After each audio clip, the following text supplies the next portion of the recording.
Saya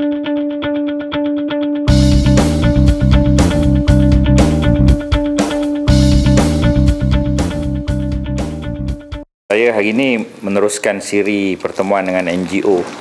Pada hari ini ada 10 sebenarnya NGO yang hadir. Pagi tadi saya berjumpa dengan 5 daripada Persatuan Hati Nurani, Persatuan Peguam Muslim Malaysia, Persatuan Takaful Ikhlas, Persatuan Veteran Tentera Melayu, Persatuan IPMG, Perpaduan Melayu Gombak, sekarang ni ada Pertubuhan Pemikir Profesional Melayu Malaysia. Itu antara NGO-NGO yang saya temui. Ini adalah merupakan siri baru penerangan UMNO Malaysia bertemu atas 2 tujuan. Tujuan pertama, untuk saya berkongsi senario isu semasa negara, dan tujuan kedua, mendengar pandangan-pandangan daripada pelbagai NGO terhadap perkara yang berlaku dalam negara ini, sama ada dia melibatkan sosial, politik, agama, kebajikan, segalanya yang mereka ingin sampaikan. Dan saya menerima surat-surat permohonan dan juga memorandum pandangan-pandangan mereka. Ini adalah inisiatif Parti UMNO mengadakan pertemuan dengan NGO begini. Tak pernah sebelum ini dibuat seumpamanya. Saya mendapat restu daripada Majlis Tertinggi untuk melaksanakan perkara ini, yang saya cadangkan kepada Majlis Tertinggi, dan Alhamdulillah ia memberikan kesan yang positif kepada saya sendiri dan penerangan UMNO apabila kita mendengar pelbagai cadangan dan juga pelbagai pandangan, dan sama ada dari segi politik maupun dari segi hal-hal yang melibatkan perpaduan dalam negara kita ini. Dan saya mengalu-alukan apa yang mereka cadangkan, dan setiap minggu siri ini akan dibuat pada hari Selasa dan pada hari Khamis. Selasa pagi, tengah hari petang; Khamis pagi, tengah hari petang. Setiap minggu. Saya tak tahulah sampai bila. Tapi saya kira selagi saya boleh, saya akan buat. Ya. Macam hari Khamis ini, QPEX, ABIM, juga saya libatkan tentang pertemuan begini. Dan selain pada itu, saya juga menjadikan penerangan UMNO ni sebagai jambatan parti untuk bersama dengan NGO ini. Selain daripada itu, saya juga sebagai penerangan dan publicity Barisan Nasional. Ya. Jadi atas satu lagi jawatan Timbalan Menteri JPM, tiga jawatan ini, maka saya diminta diberikan restu oleh Majlis Tinggi untuk mengadakan perkara ini. Spesifiknya yang saya ingin sampaikan pada hari ini ialah mengenai pemilihan PAS pada hujung minggu. Dan ada pandangan-pandangan yang menyatakan maka berkuburlah sudah usaha Perpaduan Melayu, kerana yang menang adalah kumpulan-kumpulan yang Anwarinas, Erdogan, dengan segala istilah-istilah itu. Selaku Ketua Penerangan, saya tidak melihat begitu. Ya. Kita melihat secara positif, walaupun Saudara Muhammad Sabu, walaupun Mahfuz Salahuddin Husam nombor 2, nombor 3 dalam PAS, sebagaimana yang disebut oleh Timbalan Presiden, pintu rundingan antara PAS dengan UMNO itu tidak tertutup. Ya. Tak kiralah dia kumpulan penyokong Anwar, tak penyokong Anwar. Pada kita, perkara yang lebih besar di atas kita ini ialah perpaduan Melayu secara keseluruhan. Dan saya juga ingin melihat satu sebutan positif yang disebut oleh Presiden PAS. Banyak yang negatif tu saya tolak tepilah, because I'm a positive thinker, me personally. Saya adalah orang yang berfikiran positif. Beliau menyebut bahawa dalam satu laporan yang saya baca, dia kata boleh ada perundingan yang tertentu melibatkan isu Palestin misalnya, ya, melibatkan isu-isu pendidikan misalnya, ya. Ada disebut sepatah dua dalam dia punya PC. Saya ingin menjurus perkara yang disebut itu. Dan untuk makluman, sebagai contoh, perwakilan Palestin yang hadir itu, kita aturkan berjumpa dengan Perdana Menteri, ya. Itu di antara contoh bagaimana kita boleh bekerjasama. Saya ingin maklumkan bahawa perwakilan Palestin yang berjumpa Perdana Menteri itu, mereka juga menghadiri muktamar PAS, ya. Jadi kalau perkara macam itu kita boleh lagi bekerjasama, itu adalah satu ruang, satu cahaya daripada kegelapan itu, ada rupanya cahaya-cahaya yang mana kita boleh bersama. Saya ingin meluaskan ruang-ruang cahaya itu supaya akhirnya perpaduan Melayu itu menjadi suatu kemuncak kepada segala usaha-usaha ini. Jadi sekali lagi saya ingin menyatakan, walaupun yang menang itu disebut kumpulan begitu begini, namun pintu bersama dengan PAS ini adalah terbuka, dan saya kira itu jugalah pandangan Presiden sebelum ini yang tidak berubah, yang sehari dua yang lalu disebut oleh Timbalan Presiden. Hal-hal yang negatif itu saya cukuplah yang dah dikomen oleh orang-orang lain. Saya ingin bercerita tentang bab ini. Kalau dalam majlis tinggi itu, saya kira saya antara orang yang betul-betul mengharapkan agar duduk bersama atas perkara yang boleh kita bincang sama-sama, akan jadi pemain-pemain dan pemimpin politik yang terlibat pada ketika itu sudah tidak ada. Sekarang ni set baru. Yes. Betul ya? Set baru yang tidak ada dalam kejadian itu pada saat itu tahun 80 gitu, ya. Dah tak ada. Yang ada pun yang Berhormat Mulia Tengku Razali, dia sekadar ketua bahagian Gumusang. Bukan ahli majlis tinggi pun. With due respect to him, dia memanglah dia orang veteran lama. Yang lain tak ada dah. Kita pun tak tahu ujung pangkal pun lagi. Belah sana pun Datuk Ni Aziz saja pun yang ada. Jadi biarlah yang berlalu tu berlalulah. Ini orang baru yang dah bergenerasi, berapa generasi dah. Perkara itu masih lagi nak diingat ke perkara kenangan lama yang menusuk kalbu tu? Bukalah buku baru, lembaran baru, tak, ya? Apa salahnya? Suasana baru. Jadi pemimpin baru, ya? Idea baru, idealisme baru, perjuangan baru, transformasi itu juga perubahan baru yang besar maksudnya. Jadi Datuk Najib pun tak terlibat masa tu, Tan Sri Muhyiddin tak terlibat masa tu. Bukan begitu? Tak terlibat. Naib presiden yang ada sekarang tak terlibat. Ahli majlis tertinggi yang ada sekarang ni seorang pun tak terlibat dalam perkara yang disebut oleh Datuk Ni Aziz, yang berulang-ulang kali disebut tu. Jadi anggaplah kami ni satu kumpulan baru, ya, satu set baru yang dengan pengharapan baru. Rakyat pun yang tahu tentang cerita tu dah ramai yang tak ada. Sekarang ni generasi baru macam Sedari dan yang kita ada yang kat dalam ni. Jadi lupakanlah yang lama. Saya menghormati sifu saya tu, Yang Amat Berhormat Tun Yang Amat Bahagia Tun Dr. Mahathir Mohamad. Dia memang ada pandangan-pandangan tajam yang menjadi ikutan, dan ramai pengikutnya memikir perkara yang sama pada saya. Selain pada kapal asing, DAP lah yang menang. Tapi sekarang ini tertumpu bahawa UMNO, NGO mengharapkan agar kisah-kisah perpaduan itu jangan terhenti hanya kerana kumpulan yang begitu rupa memimpin PAS sekarang, ya. Pada kita, itu harapan kita, dan ini perkara utama yang saya nak sampaikan dalam PC pada hari ini. Yang sebenarnya, Yang Berhormat, siapa saja yang memimpin PAS, kita akan berusaha untuk menyatu padukan Melayu. Ya. Itu hasrat matlamat NGO. Kerana kita tak ada nampak lain cara untuk menyelamatkan negara ini melainkan menyatu padukan Melayu. Itulah. Siapa saja memimpin PAS, kita tak kisah. Yang kita nak, ahli-ahlinya itu semua, saya katakan tadi, adik-beradik kita, saudara sedaging. So harapan, dan kita tidak berfikir langsung yang kita akan terus berpecah. Kita akan bertaut. Kerana negara Malaysia satu saja, tak dua.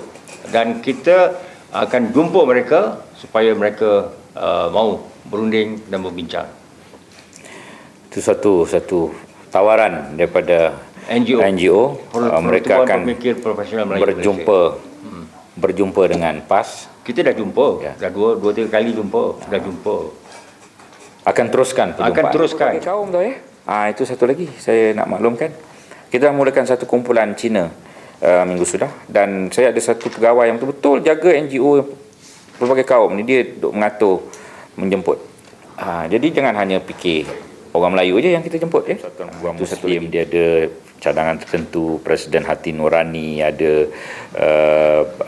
Presiden Persatuan Takaful Ikhlas, PVTM, Veteran Tentera Melayu, IPMG, Ikatan Perpaduan Melayu Gombak. Tapi kami bincang perkara yang umum, masing-masing membawa pandangan masing-masing. Tetapi yang pentingnya ialah bahawa kalau kita melihat secara keseluruhan, perkara yang perlu diperbaiki kena perbaiki, perkara yang perlu menyentuh lagi hal-hal rakyat perlu diutamakan, ada lagi yang ditinggalkan, warga emas, veteran bekas bekas tentera 180,000 orang, warga emas entah berapa juta, ditimbulkan supaya kita ni menyentuh mereka itu dengan program-program yang tertentu. Itu di antara perkara lah. Selain daripada perpaduan, selain daripada senario politik, saya tengah menyenaraikan dia ada bawah Pemikir Profesional Melayu ada berapa tu? We have Majlis Perundingan Melayu ada 168 NGO Melayu. Itu baru bawah MPM, Majlis MPM. Perundingan Melayu dia. Dan ahli kita lebih kurang 2.3 million. So ramai ni. Semua menyokong barisan hari ini. Itu yang paling penting itu. Jadi saya tidak gentar kalau dia orang kata kita lemah. Kita tak lemah. Semangat kita tinggi, insya-Allah kita akan berpadu. Ini Profesor Datuk Dr. Kamaruddin Kaca. Bersama saya ni, kanan saya ni Lieutenant General Datuk Seri Zaini, Penasihat Persatuan Veteran Tentera Melayu. Jadi kiri dan kanan saya ni orang hebat-hebat belaka ni. Dan itulah satu sokongan tu satu hal. Sokongan pada Barisan Nasional tu satu hal. Yang penting saya diwakilkan untuk mendengar pandangan, menerima memorandum, menerima surat, berbincang perkara. Itu yang saya wakilkan. Kalau saya secara peribadi, saya ingin meletakkan perpaduan Melayu tu sebagai satu perkara yang penting lah. Itu satu perkara yang serius, number one. Kalau Melayu berpadu dengan pelbagai kaedah melalui sokongan NGO supaya menggesa terus Melayu ni berpadu, jangan berpecah, akhirnya seluruh masyarakat Malaysia akan untung. Itu satu poin yang cukup penting. Sebut perpaduan Melayu bukan hanya untuk orang Melayu, tetapi untuk rakyat Malaysia pelbagai kaum juga akan untung apabila masyarakat majoritinya bersatu dan tak berpecah, dan tak bercakaran, sentiasa berfikir positif untuk masa depan, bukan hanya berfikir titik bengek yang menyebabkan kita ni hancur lebur, yang kita ni sentiasa berpolitik, tidak berekonomi. Jadi perkara ni penting.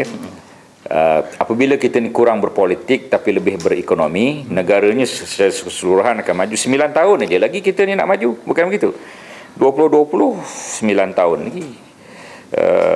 Jadi kalau Melayu berpadu, masyarakat lain juga untung. Jadi perbincangan utama dengan NGO-NGO ini, kalau saya nak memfokus, saya sebagai pengerusinya, lebih kepada perpaduan Melayu dan apa nak dibuat untuk perpaduan Melayu supaya Malaysia ni boleh meningkat maju dan masyarakat lain tanpa mengira kaum juga untung daripada apa yang berlaku. Kerana perjuangan UMNO itu bukan hanya untuk orang Melayu tapi untuk rakyat Malaysia juga. Dan memorandum tertentu saya akan hantar kepada menteri-menteri yang berkaitan. Contohnya minggu sudah ada satu kumpulan orang asli. Tentunya memorandum saya tak boleh nak selesai, saya serah pada Datuk Seri Syafiq Abdal. Contoh. Lepas itu ada sekumpulan bloggers masyarakat Cina minggu lepas. Mereka juga ada pandangan-pandangan tertentu tentang beasiswa dan sebagainya. Jadi saya minta dia orang menulis Dan saya hantar pada Datuk Nazri misalnya. Saya jadi jambatan. Nak kata postman profesional tu Penggerak. ya. Jambatan Penggerak. Yes. Okay. And kita sokong. He used to be my KP. Ketua pengarah. Kita pun panggil. Yang mana datang, alhamdulillah. Kalau yang tak datang, apa nak buat? Sebab tak semua yang kita datang tu yang betul-betul menyokong kerajaan. Ada yang atas pagar. Tapi kebanyakan NGO ini, dia NGO. Dia non-government organisation. Dia pertubuhan bukan kerajaan.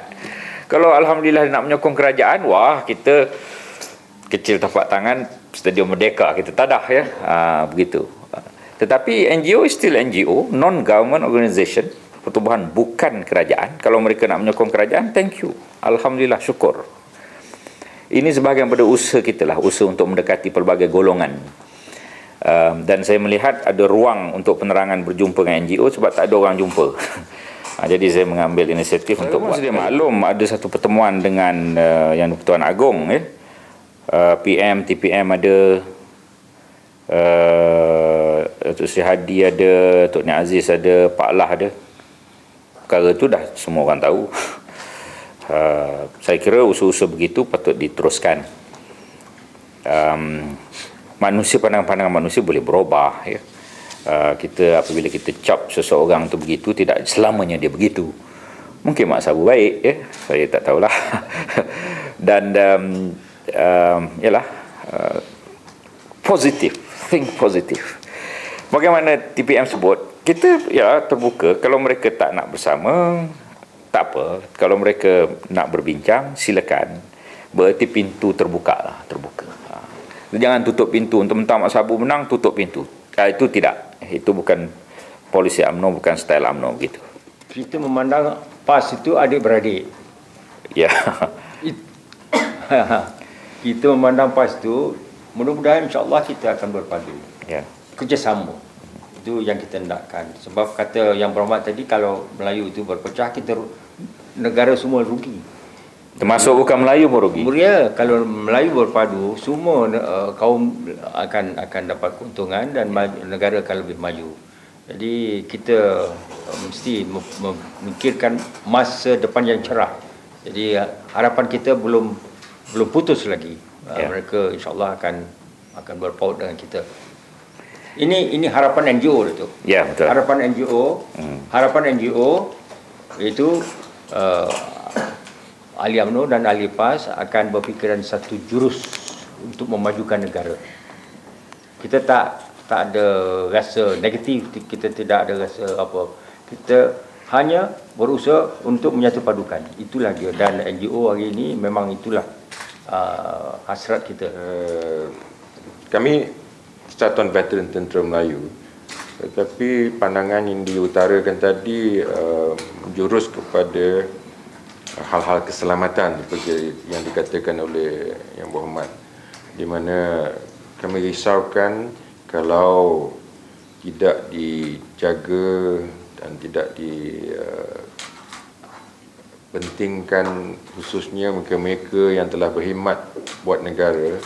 Kita takut nanti akan menimbulkan masalah buat negara, sebab kami masih lagi ingin terus berkhidmat untuk negara, dan kami amat risau kalau perpaduan kestabilan negara itu tergugat, maka keselamatan dan kemajuan rakyat dan seluruh negara akan terganggu.